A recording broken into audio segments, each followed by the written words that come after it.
कैसे दशरथ महाराज ने यज्ञ किया और वो सारी चीजें थी। अब अयोध्या कांड में अब भगवान थोड़े बड़े हो गए हैं और उधर का जो भी पार्ट है वो हो रहा है। उसमें आई थिंक हम वहां पहुंच गए हैं जहां पर दशरथ महाराज को कैकेयी ने वो वरदान मांग लिए हैं और राइट अपन ने वो पढ़ लिया है ना। यस बाबा जी। और राम को वनवास भेजने का जो उन्होंने वरदान मांगा था, शायद वो पार्ट अभी चल रहा है। तो हम यहाँ तक पहुंच यस। गए रामायण में। तो जो लोग पहली बार ज्वाइन कर रहे हैं, just to inform them what is going on, तो हम वहां से अब पढ़ेंगे आगे। और इस क्लास में हम मोस्टली हम केवल रीडिंग कर रहे होते हैं। अगर आप लोगों को कोई क्वेश्चन है तो हम क्लास के एंड में 5 मिनट्स या 10 मिनट्स में हम लोग उन क्वेश्चंस को ले सकते हैं। आपको अगर कोई भी प्रश्न आता है तो यू कैन नोट डाउन, अपनी नोटबुक रख लो पास में और उसमें नोट करते जाओ कि आपको जो भी लगता है कि आपको कुछ डाउट है, आपको कुछ पूछना है, तो वो आप बाद में एंड में क्लास में पूछ सकते हैं। दूसरा, या फिर आप बाद में किसी काउंसलर से भी, हमारे जो प्रोग्राम में फैकल्टीज हैं या काउंसलर्स हैं या कोई भी प्रभु जी हैं, सीनियर डिवोटी से आप पूछ सकते हैं टेक्स्ट मैसेज भेजकर, ठीक है। तो okay, so this is the pattern of the class. Okay, ठीक है। उस रात संदेश वाहक कैकेयी की राजधानी पहुंचे। इस बीच भरत को एक स्वप्न आया जिससे वह भयभीत होकर उठ गए। भरत को उदास देखकर शत्रुघ्न एवं अन्य मित्रों ने उन्हें प्रसन्न करने का प्रयास किया, किंतु उनकी हास्यास्पद बातें भरत को रास नहीं आई। तब वे गंभीरता पूर्वक उनके मन की बेचैनी के विषय में पूछने लगे। भरत ने बताया, पिछली रात मैंने अपने पिता को अस्त व्यस्त केशों में एवं उदास स्थिति में एक पर्वत की चोटी से गोबर के कुंड में गिरते हुए देखा। उस दलदल में तड़फड़ाते हुए राजा ने अपनी हथेलियों से तेल पिया एवं वे पागल की भांति विक्षिप्त सी हंसी हंसने लगे। जब तेल उनके शरीर पर फैल गया तब राजा उसमें पकाया हुआ चावल खाने लगे। अकस्मात दृश्य परिवर्तित हो गया और मैंने देखा कि सागर सूख गया है और चंद्रमा पृथ्वी पर गिर गया है। चारों ओर अंधेरा होने के कारण राक्षस पृथ्वी पर विचरण करने लगे हैं एवं अग्नि तथा लावा सहित ज्वालामुखी फटने लगे हैं। उसके पश्चात वह दृश्य लुप्त हो गया। फिर मैंने सपने में अपने पिता के हाथी के दांत टूटे हुए देखे। काली युवतियां राजा को सताने लगी। राजा ने काले वस्त्र पहने हुए थे। उन्होंने लाल चंदन की लकड़ी का लेप लगा रखा था।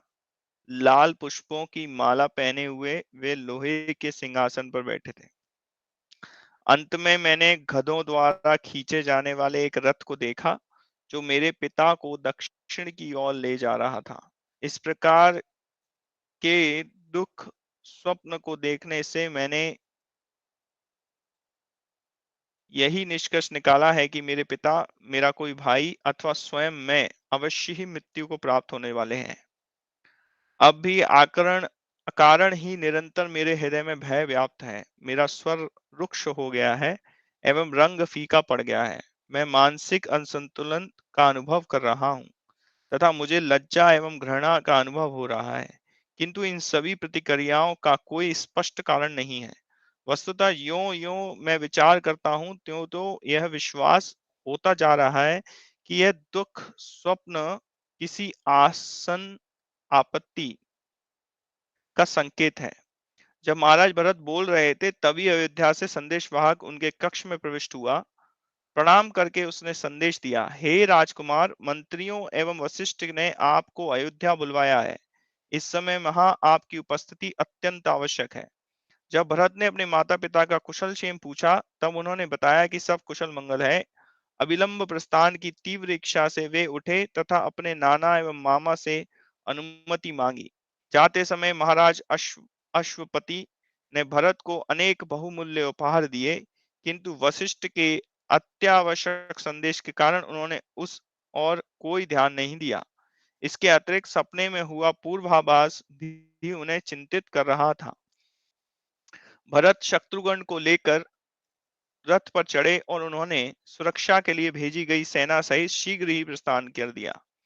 अनेक क्षेत्रों में से होते हुए अपनी यात्रा के 7वें दिन वे अयोध्या की सीमा पर पहुंचे। भरत को दूर से ही आभास हो गया कि नगर में सामान्यतः व्याप्त रहने वाला खुशहाल खुशहाल वातावरण नहीं था। जब भरत राजधानी पहुंचे तब वहां उन्होंने प्रत्येक व्यक्ति को शोक संतप्त देखा। भरत ने तब अपने मन का रहस्य सारथी के समक्ष प्रकट किया कि यह सब संकेत तो मेरे पिता के निधन के अग्रिम सूचक है। संपूर्ण अयोध्या नगरी उजाड़ दिखाई दे रही थी। चूंकि अयोध्या वासियों ने अपना काम करना बंद कर दिया था, अतः नगर गंदा एवं निर्जन दिखाई देने लगा था। आंखों से आंसू लिए भरत ने अपने पिता के महल में प्रवेश किया। पिता को उनके कक्ष में ना पाकर वह अपनी माता के पास गए। जैसे ही उन्होंने कक्ष में प्रवेश किया, केकई अनेक दिवस के पश्चात अपने पुत्र को देखकर अत्यंत हर्षित हो गईं। जैसे ही भरत अपनी माता का चरण स्पर्श करने नीचे झुके, केकई ने स्नेहवश उन्हें उठाकर उनका सिर अपनी गोद में रख लिया। केकई ने अपने पिता एवं उनके राज्य का कुशल क्षेम पूछा। भरत ने उत्तर दिया कि वे सब सकुशल हैं। तब भरत ने कहा, मैं शीघ्र लौट कर आया क्योंकि वशिष्ठ मुनि ने मुझे बुलवाया है। पिताश्री कैसे हैं? वे अपने कक्ष में क्यों नहीं हैं? केकई ने शांति पूर्वक उत्तर दिया, मेरे पुत्र, महाराज दशरथ अब नहीं रहे। यह सुनते ही शोकवश भरत भूमि पर गिर गए और उच्च स्वर से विलाप करने लगे। केकई उन्हें यह कहकर सांत्वना देने लगी कि प्रिय भरत, तुम दुख से इस प्रकार व्याकुल मत हो। पुण्यात्मा एवं ज्ञानी पुरुष अपना संतुलन बनाए रखते हैं, अतः तुम ऐसे विलाप ना करो। भरत ने माता से पिता की मृत्यु का कारण जानना चाहा। उन्होंने पूछा कि क्या वे मेरे लिए कोई संदेश छोड़ गए हैं। तब उन्होंने विनती की, कृपया राम के पास किसी को भेजकर तुरंत ही उन्हें मेरे आगमन की सूचना प्रेषित प्रेषित कर दीजिए, मानो कोई शुभ समाचार दे रही हूं। केकई ने निसंकोच उत्तर दिया, राम ने कौशल राज्य छोड़ दिया है क्योंकि उन्हें वन जाने की आज्ञा दी गई है। अब वे वृक्ष की छाल पहनकर रहते हैं और सीता तथा लक्ष्मण भी उनके साथ गए हैं। तुम्हारे पिता को कौशल्या के पुत्र का वियोग सहन न हो सका, अतः उन्होंने हे राम, हे सीता, हे लक्ष्मण कहकर प्राण त्याग दिए। भरत ने यह सोचकर कि कदाचित राम द्वारा किसी ब्राह्मण का वध हो गया होगा, अपनी माता से उनके वन जाने का कारण पूछा। तब केकई ने जो घटनाओं को तोड़ मरोड़ कर बताने का निर्णय ले चुकी थी, कहा, तुम्हारी अनुपस्थिति में राजा ने अकस्मात राज सिंहासन के उत्तराधिकारी के रूप में अगले दिन ही राम को राज्याभिषेक के लिए जाने की घोषणा कर दी। कौशल्या और उसके पुत्र के दबाव में रहने से बचने के लिए मैंने तुम्हारे पिता द्वारा दिए गए उन दोनों वरदानों का लाभ उठाया, जिसका वचन उन्होंने मुझे युद्ध भूमि में उनकी जीवन रक्षा करने के पुरस्कार स्वरूप दिया था। प्रथम वरदान में मैंने सिंहासन पर तुम्हारा राज्याभिषेक किए जाने की मांग की और दूसरे में मैंने राम को 14 वर्ष के लिए वन में भेज जाने की मांग की। राम सदैव ही दशरथ के प्रिय थे। उनके वियोग में शोक के कारण उनकी मृत्यु हो गई। अतः अपने मृत पिता का अंतिम संस्कार करके आज ही तुम्हें राज सिंहासन संभालना होगा। तुम धैर्य रखो और शोक मत करो। भरत अत्यंत क्रोधित हो गए। वे अपनी माता की भर्त्सना करने लगे। हे दुष्ट नारी, आप संपूर्ण ब्रह्मांड के विनाश हेतु प्रकट होने वाली काली देवी के समान हो। आपने मेरे पिता का वध कर दिया और उन राम को निकाल दिया जो मुझे मेरे प्राणों से भी अधिक प्रिय हैं। क्या आपकी बुद्धि इतनी विपरीत हो गई है कि आपको लगता है कि मैं वास्तव में आपसे सिंहासन स्वीकार कर लूंगा? विशेषकर इस समय आप मेरी माता नहीं हैं, आप मेरी कट्टर शत्रु हैं। मैं प्रार्थना करता हूं कि आप ऐसे कृत्य के लिए नरक भोगें। पापी स्त्री, मैं आपके इस स्वार्थपूर्ण लक्ष्य की पूर्ति कभी नहीं होने दूंगा। अभी ही मैं बन जाऊंगा और राम को राज्य पर शासन करने के लिए वापस लेकर आऊंगा। राम का राज्य अभिषेक होने के पश्चात मैं सदैव उनके सेवक की भांति रहूंगा, क्योंकि वही मेरी वास्तविक स्थिति है और मेरी सर्वोत्तम अभिलाषा है। क्या आप इतना भी नहीं समझ सकती कि माता कौशल्या को उनके एकमात्र पुत्र के चले जाने पर कैसा लगता होगा? क्या आप इतनी निष्ठुर हो गई हैं कि एक बार सुरभि नामक दिव्य कामधेनु ने अपने 2 बैल पुत्रों को अचेतावस्था में भूमि पर गिरे हुए देखा। दोनों बैल एक निष्ठुर किसान के लिए दिन भर कड़ी में धूप में खेत जोत रहे थे। जब सुरभि ने उनकी यह दयनीय दशा देखी, तब उसकी आंखों से आंसू गिरकर इंद्र के ललाट पर गिरे। दुखी सुरभि को देखकर इंद्र ने उससे दुख का कारण पूछा। सुरभि का उत्तर सुनकर इंद्र ने कहा, एक माता के लिए उसके पुत्र से अधिक प्रिय दुनिया में और कोई नहीं हो सकता है। भरत ने प्रतिज्ञा की, हे अधम स्त्री, मैं केवल राम को वन से लौटाकर ही नहीं लाऊंगा, अपितु मैं पिताश्री के वचन को अखंड रखने के लिए स्वयं भी 14 वर्षों तक वहां रहूंगा, ताकि राम प्रतिज्ञा भंग करने के पाप से बच सकें। ऐसा कहकर भरत भूमि पर गिर गए एवं अत्यधिक शोक तथा थकावट के कारण अचेत हो गए। लंबे समय के पश्चात चेतनावस्था में आने पर उन्होंने वहां एकत्रित मंत्रियों से कहा, मुझे विश्व का शासक बनने में कोई रुचि नहीं है, क्योंकि मैं स्वयं को अपने अग्रज राम का सेवक मानता हूँ। अलग अलग एवं दूर होने के कारण मैं अपनी माता के षड्यंत्र से अनभिज्ञ था। जब मैं ऐसा कहता हूं कि राम ने निष्कासन में मेरा कोई योगदान नहीं है, तब आप सभी कृपा करके मेरे वचनों पर विश्वास करें। केकई की इस इच्छा में मैं भागीदार नहीं हूँ। केकई अपनी योजना के प्रति भरत की ऐसी प्रतिक्रिया के लिए तैयार न थी। जब उसे अनुभूति हुई कि उसकी योजना असफल हो गई, तब उसका भ्रम हटा। ऐसा लगा मानो वह एक दुख स्वप्न देख कर जागी हूँ। उसके नेत्र अश्रुपूर्ण हो गए तथा हृदय संताप से भर उठा। इस बीच कौशल्या भरत की आवाज सुनकर उनसे मिलने आई, किंतु बीच में ही जब भरत एवं शत्रुघ्न उनसे मिलने आ रहे थे, तभी वे मूर्छित हो गईं। इस प्रकार जब दोनों भाइयों ने कौशल्या की को भूमि पर गिरे हुए देखा, तब उनको उठाकर उनका आलिंगन किया तथा उनके नेत्रों से आंसू धारा बहने लगी। भारत भरत को अपने सामने देखकर कौशल्या ने ताने मारते हुए कहा, तो अब तुम उस साम्राज्य को भोगने वापस आए हो, जिसके लिए तुम सदैव लालायित थे। तुम यह देखकर अत्यंत प्रसन्न होगे कि सब कुछ योजना के अनुसार भली भांति हो गया है। यह सुनकर भरत को बहुत दुख हुआ। कुछ समय तक उन्होंने कोई उत्तर नहीं दिया। तब शांत होकर हाथ जोड़े हुए वे कौशल्या के चरणों पर गिर गए और बोले, आदरणीय माताश्री, राम को वन भेजने में मेरा योगदान नहीं है। मुझे केकई के क्रियाकलापों के विषय में तनिक भी ज्ञान नहीं था। आपको निश्चित रूप से ज्ञात है कि मैं राम से कितना प्रेम करता हूँ।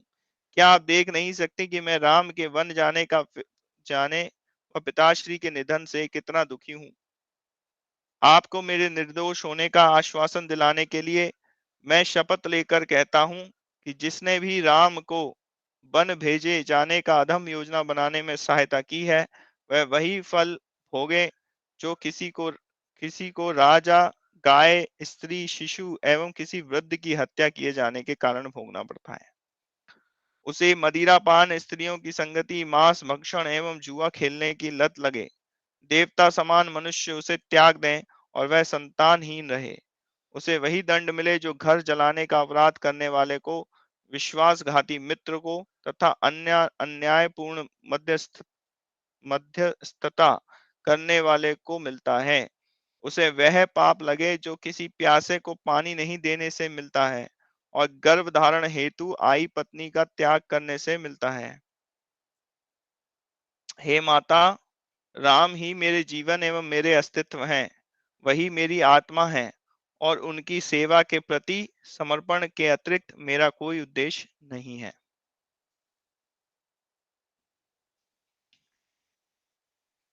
यह सुनकर कौशल्या की शंका का निराकरण हुआ और उन्हें विश्वास हो गया कि भरत निर्दोष हैं। वे भरत को उठाकर उनका सिर अपनी गोद में रखकर दुलारते हुए विलाप करने लगी। भरत अपनी सौतेली माता के दुख से व्याकुल हो उठे और दोनों ने संपूर्ण रात्रि संताप करते हुए व्यतीत की। अगली सुबह वशिष्ठ ने भरत को शोक त्याग कर अपने मृत पिता का दाह संस्कार करने के लिए कहा। वशिष्ठ ने शमशान भूमि तक भरत का साथ दिया, किंतु महाराज दशरथ का पार्थिव शरीर तेल के कुंड से निकाले जाने तथा एक सुसज्जित वाहन पर रखे जाने को देखकर भरत अपना धैर्य खो बैठे एवं अनियंत्रित रूप से विलाप करने लगे। वशिष्ठ ने भरत से धैर्य धारण करने को कहा ताकि अंत्येष्टि क्रिया पूर्ण की जा सके। संपूर्ण जनसमूह शमशान भूमि की ओर चल पड़ा। शव वाहक के आगे आगे चलने वाले व्यक्ति मार्ग पर पुष्प बिखरते हुए चल चल रहे थे। तब मृत शरीर को चिता पर रखकर अग्नि दी गई एवं ब्राह्मण वेद मंत्रों का उच्चारण करने लगे। अपने पद के अनुसार अपनी अपनी पालकियों पर बैठकर राजा के सभी सहचर वहां आए। उनके विलाप का स्वर वायु में प्रतिध्वनित होने लगा। तत्पश्चात सभी सरयू नदी के तट पर गए और महाराज दशरथ की आत्मा को जलार्पण किया। 10 दिनों की संक्रमण अवधि का अनुपालन किया गया और भरत ने 2 दिनों में अंत्येष्टि से संबंधित सभी रीतियां संपन्न की। 12 दिन पूर्ण होने पर भरत ने ब्राह्मणों को प्रचुर दान दिया। 13वें दिन प्रातःकाल भरत एवं शत्रुघ्न अपने पिता के शरीर के अवशेष लेने चिता के पास गए ताकि उन्हें सरयू नदी में प्रभावित किया जा सके। किंतु शमशान भूमि पहुंचकर राजा के अवशेष देखते ही शोक से वे भाव विवल हो उठे। भरत एवं शत्रुघ्न गिर गए तथा विलाप करते ने भरत को सांत्वना दी और कहा, प्रिय राजकुमार, तुम्हें अपने ऊपर संयम रखना चाहिए ताकि तुम अपना कर्तव्य पालन कर सको। अपने पिता के शरीर की अस्थियां एवं राख एकत्रित करो। इस स्थल को साफ करने के पश्चात वह अवशेष सरयू नदी में प्रवाहित कर दो। जीवन मृत्यु सुख दुख लाभ हानि आदि की दैत अवस्था की को सभी देहधारी अनुभव करते हैं, अतः इसे नकारा नहीं जा सकता। शोक में सीमा तक डूबकर विलाप करना इक्ष्वाकु वंश की संतान के लिए उचित नहीं है। तत्पश्चात अंत्येष्टि क्रिया समाप्त करके महल लौटने पर भरत वन जाकर राम लक्ष्मण एवं सीता को वापस लाने का विचार करने लगे। शत्रुघ्न ने भरत से कहा, राम जो सभी हितैषी राम जो सभी के हितैषी हैं, एक स्वाति स्त्री की सनक के कारण वन में भेज दिए गए हैं। मेरे भ्राता लक्ष्मण निश्चय ही जिन निंदा के पात्र हैं। क्या वे इस विपत्ति को टालने के लिए कुछ नहीं कर सकते थे? तभी कुमड़ी मंत्रा आई। यद्यपि वह वानरी सदृश लगती थी, तथापि वह अपने शरीर पर चंदन का लेप लगाए राजोचित वस्त्र और बहुमूल्य आभूषण धारण करके आई थी। मंत्रा को राम के निष्कासन का मूल कारण जानकर प्रहरी ने मंत्रा की वहां पकड़कर खींचते हुए उसे भरत एवं शत्रुघ्न के सम्मुख प्रस्तुत कर दिया।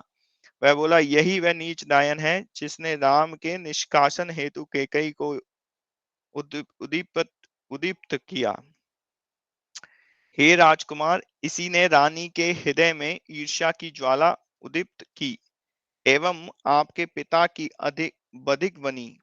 आप जैसा उचित समझे वैसा दंड इसे दीजिए। प्रतिकार की अग्नि से उदीप्त शत्रुघ्न हिंसक रूप से मंत्रा को पकड़कर भूमि पर खींचने लगे। मंत्रा के गहने टूट गए एवं मणियां इधर उधर बिखर गईं। यह देखकर उसके साथ उपस्थित अन्य कुबड़ी स्त्रियां शत्रुघ्न के भय से भाग गईं। तत्पश्चात शत्रुघ्न ने दृढ़ता पूर्वक कहा, आज मैं मंत्रा एवं केकई दोनों के प्रति दीर्घकाल से नियंत्रित अपने क्रोध का प्रदर्शन करूंगा ताकि इन्हें भी उसी प्रकार का दुख हो जो इन्होंने दूसरों को दिया है। चूंकि केकई अपने पुत्र की शरण में दौड़कर जा पहुंची, भरत ने अपने अनुज को रोककर कहा, शत्रुघ्न, स्त्रियां कभी वध किए जाने के लिए नहीं होती। मैं स्वयं केकई एवं मंत्रा का वध कर सकता था, किंतु मुझे ज्ञात है कि ऐसे कृत के लिए राम मुझे कभी क्षमा नहीं करेंगे। अतएव संयम रखो। शत्रुघ्न को मंत्रा पर दया आई, जो छूटते ही दौड़कर केकई के पास गई और उसके चरण पकड़कर विलाप करने लगी। Just give me a minute. I'm coming back. Okay.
Hare Krishna.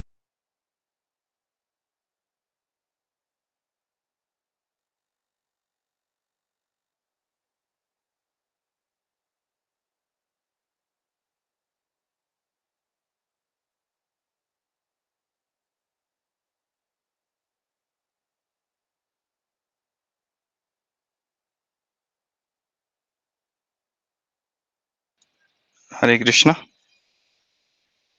Deepti Mother, do you have the book with you? Can you read? Prabhuji, I'm not at home, so the book is at home actually. कोई और है जो read कर सकता है group में अभी? मैं कंटिन्यू कर लूं? आपके पास बुक है? नहीं प्रभु जी, आप स्क्रीन में करेंगे तो कर सकती हूँ, नहीं, शेयर मेरे करेंगे तो। पास स्क्रीन शेयर करने के लिए मेरे पास है नहीं। ठीक है, क्योंकि कोई गेस्ट आ गए हैं और okay, so we okay, give me 1 minute. We can continue for 15 more minutes and then we will see. Okay.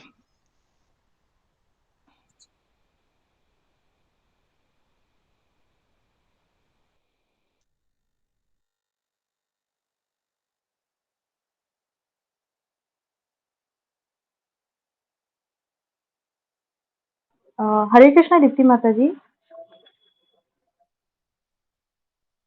Yes. Hare Krishna. Mataji, can you send me the soft copy so that I will read? You have the soft copy, right? Yeah, that is in English, but actually I will have to. Okay, let me just give me 1 minute. Okay.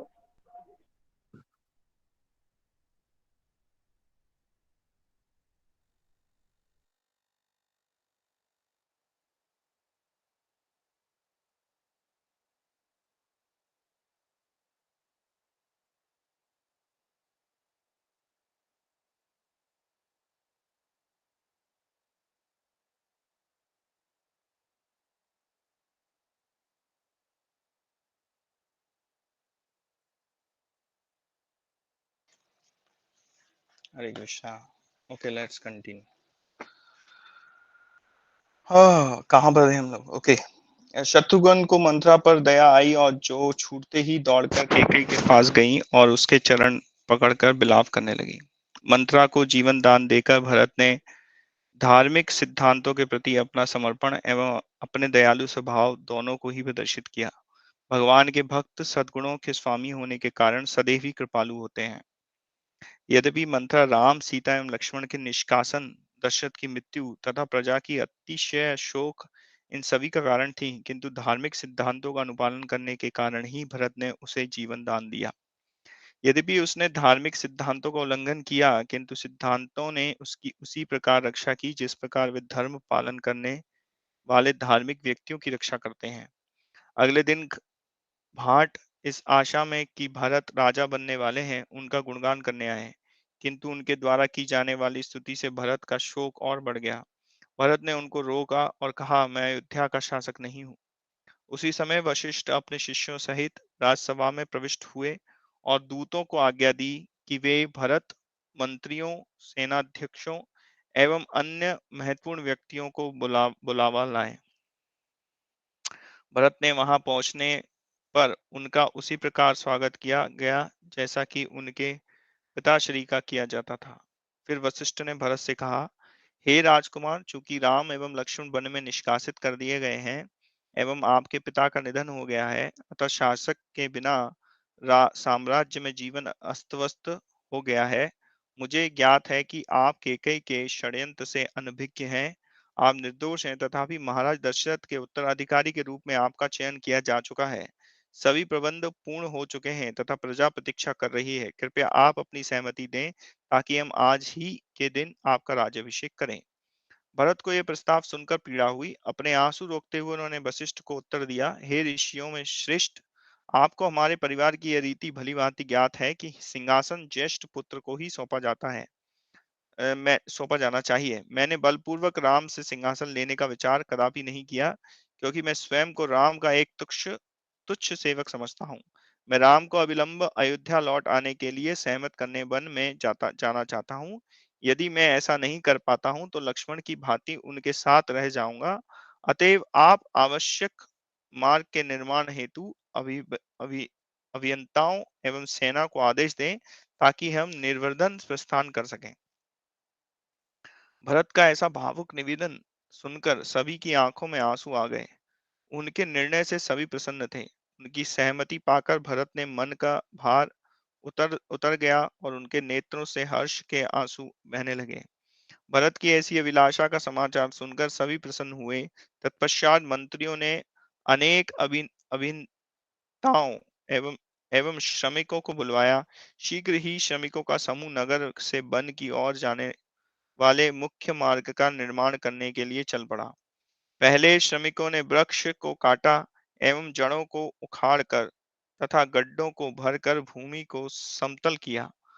तब नदियों पर पुल बनाए और मुख्य मार्ग को चुना, मिश्रित मसाले द्वारा पक्का करा। फिर मार्ग के तट पर पुष्प वाले वृक्ष लगाए। जलाशयों का निर्माण करने हेतु बांध बनवाए गए। सब कुछ तैयार हो जाने के पश्चात पूरे मुख्य मार्ग पर, जो अयोध्या से गंगा के तट तक विस्तृत था, चंदन से सुगंधित जल छिड़का गया। विश्राम हेतु उचित स्थानों पर विशाल शिविर बनाए लगाए गए, जो चार दीवारियों एवं गहरी घाटियों से घिरे हुए थे। इस प्रकार पूरे मार्ग का, जो मानव देवताओं के उपयोग करने योग्य बना हो, अल्प समय में निर्माण हो गया। निर्माण कार्य पूर्ण होने के पश्चात प्रजा संतुष्ट हुई। भगवान की भक्ति में सेवा के परिवर्तनशील प्रभाव वास्तव में आश्चर्यजनक होते हैं। राम के वियोग से जो प्रजा पहले उदास हो गई थी, उनकी सेवा में लगते ही वही प्रजा राहत का अनुभव करने लगी। भगवान के साक्षात दर्शन एवं उनकी सेवा में कोई अंतर नहीं है। वस्तुतः भगवान तक पहुंचने का सही मार्ग उनकी सेवा ही है। भगवान का साक्षात दर्शन करने के प्रयास की अपेक्षा में दृढ़ता से उनकी सेवा करनी चाहिए, ताकि वे स्वयं हमें देखना चाहें। अगली सुबह भरत ने सुमंत्र से अपना रथ लाने को कहा और तब वे विशाल सेना लेकर चले। भरत के नेतृत्व में उस विशाल दल में 60,000 रथ थे, जिनके सारथी राम के पूर्ण शरणागत थे। 1 लाख घुड़सवार थे एवं 9,000 हाथी थे, जो कमल पुष्पों के समान सुसज्जित थे। कौशल्या, सुमित्रा एवं केकई भी अपने अपने रथ में चढ़कर राम को वन से लौटा लाने की आशा में चल पड़ी। अन्य अनेक व्यक्ति भी राम को देखने की आशा में प्रसन्नचित्त होकर भरत के साथ चल दिए। अयोध्या के निवासी स्वर्गलोक के निवासियों के सदृश प्रतीत हो रहे थे।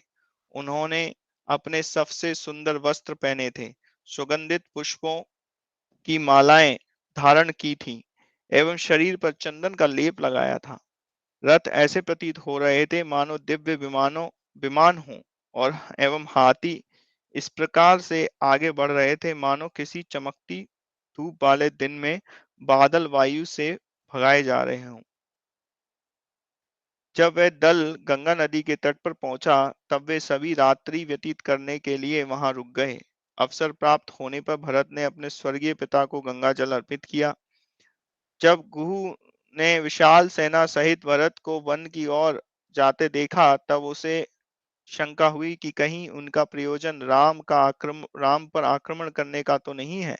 अतः गुह ने अपने साथियों को सचेत किया, हम सब राम के अनुयायी हैं और हमें खतरे का सामना करने के लिए तैयार रहना चाहिए।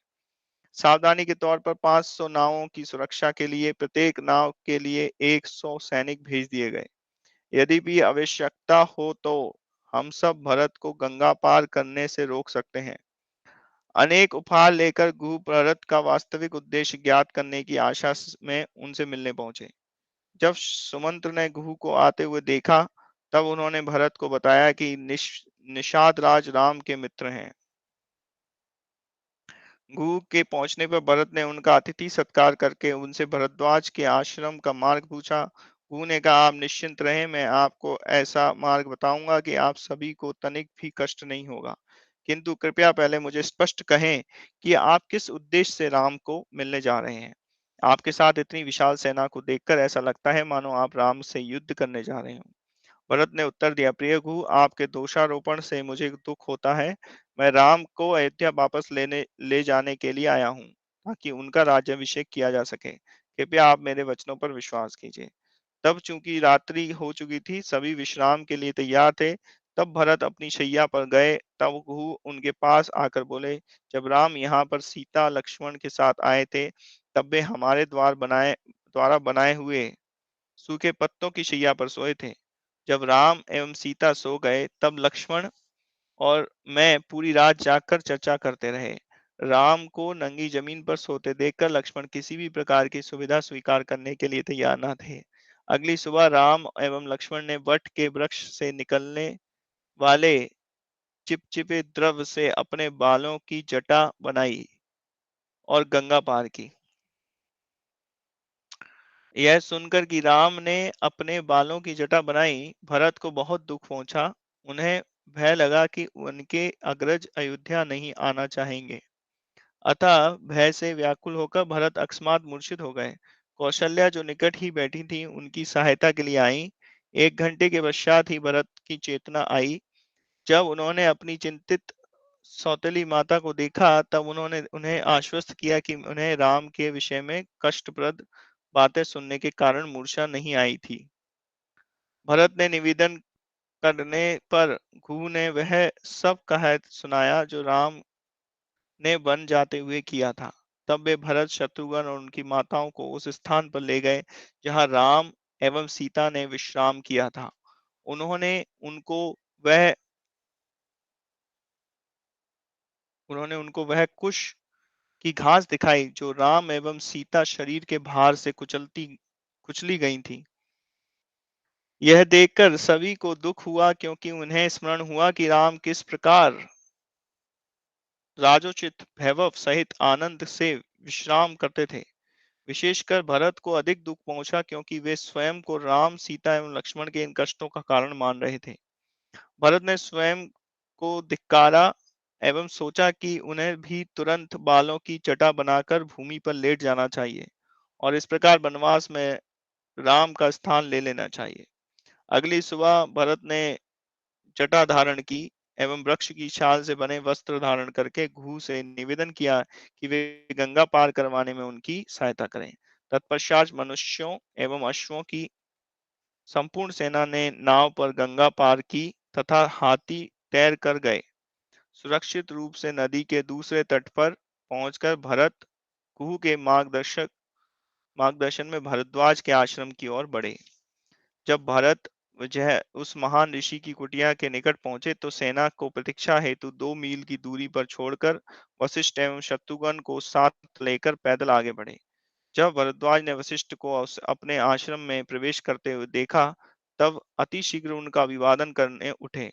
वे भरत के वास्तविक प्रयोजन को जानना की उत्सुकता से अयोध्या का कुशल क्षेम पूछने लगे। ऋषि ने कहा, हे राजकुमार, कृपया आप बताएं कि आपके वनागमन का क्या कारण है। मेरी यही प्रार्थना है कि आप स्पष्ट करें कि राम को कष्ट देने के उद्देश्य से तो नहीं आए हैं। ऋषि के वचनों से भरत को अपार दुख हुआ। आशुपूरित नेत्रों सहित उन्होंने कहा, जन सामान्य को अपने उद्देश्यों पर संदेह करते हुए देखकर मुझे अत्यंत दुख होता है। कृपया आप यह जान लें कि मैं राम को वन से लौटाकर अयोध्या जाने के लिए सहमत करने के प्रयास में आया हूं, ताकि वे राज्य पर शासन कर सकें। हे मुनि श्रेष्ठ, मुझ पर कृपा करें एवं मुझे बताएं कि राम कहाँ रहते हैं।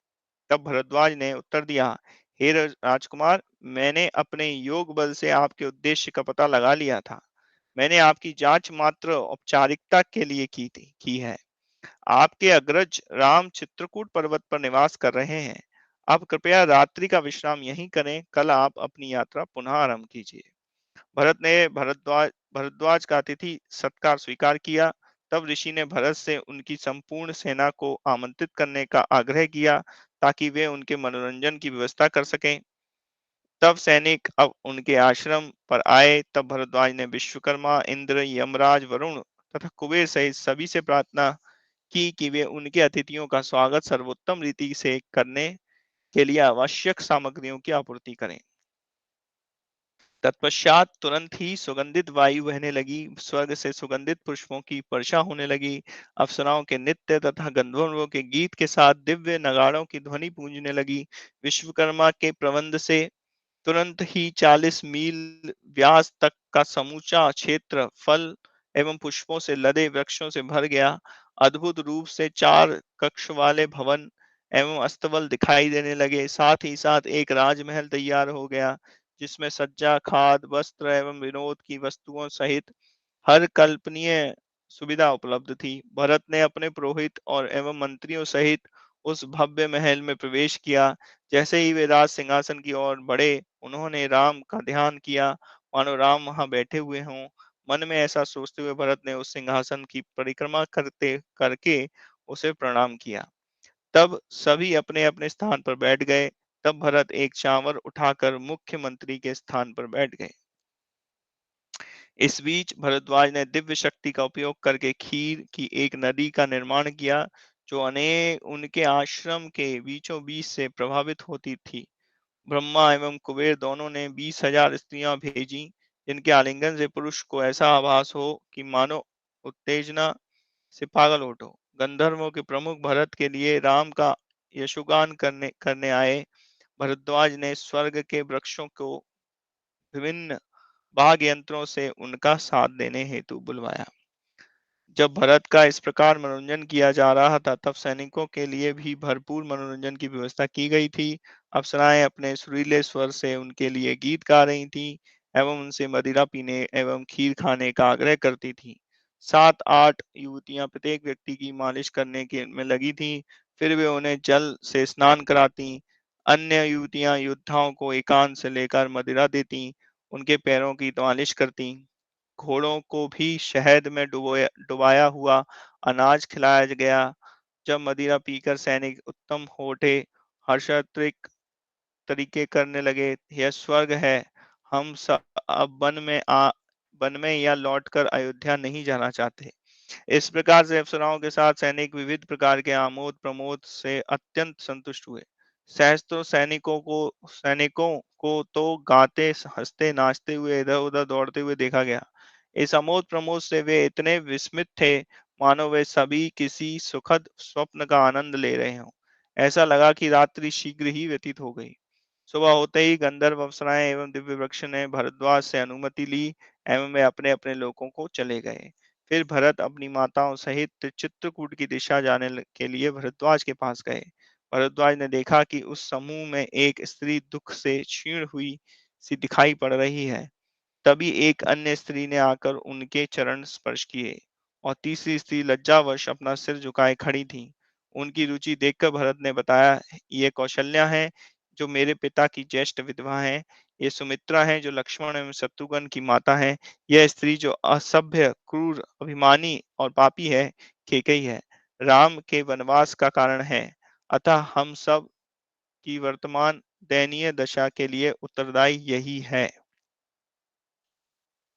तब भरद्वाज ने भरत से कहा, वास्तव में आपको अपनी माता को दोष नहीं देना चाहिए। राम के वनवास के पीछे एक महान उद्देश्य है। ऐसा सभी जीवों के कल्याण एवं हित के लिए हुआ है।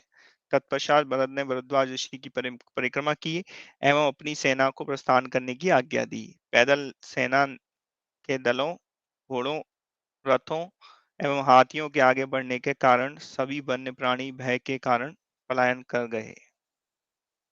हरे Krishna. So I think today we will read till here only. Is it fine? Hare Krishna. Hare Krishna. So this